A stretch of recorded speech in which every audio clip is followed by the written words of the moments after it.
Hello everyone, আমি শ্রুতি তোমাদের সাথে। আগের ভিডিওতে তোমাদের আমি দেখিয়েছি যে স্কুলে আমাদের ঠাকুর ঢুকেছে। হ্যাঁ, আজ আমাদের স্কুলে সরস্বতী পুজো। তো তাই আমরা সকাল সকাল চলে এসেছিলাম, আর এদিকে এসে দেখি পুষ্পাঞ্জলিও স্টার্ট হয়ে গেছে। তো তারপরেই আমি একটু মায়ের সাথে দর্শন করে নিলাম আর প্রসাদ বিতরণে চলে গেলাম। কিন্তু গিয়ে দেখি প্রসাদ বিতরণ প্রায় শেষের মুহূর্তে, তাই আমি খেতেও বসে গেছিলাম প্রসাদ। তার কিছুক্ষণ পরে আমরা ছাদে গিয়েছিলাম একটু ভিডিও শ্যুট করার জন্য।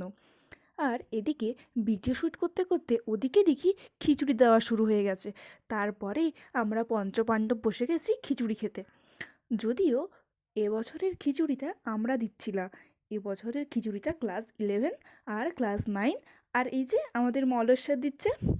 তো খিচুড়ি প্রসাদ খুব সুন্দর হয়েছিল আর খেতে তো অসাধারণ হয়েছিল।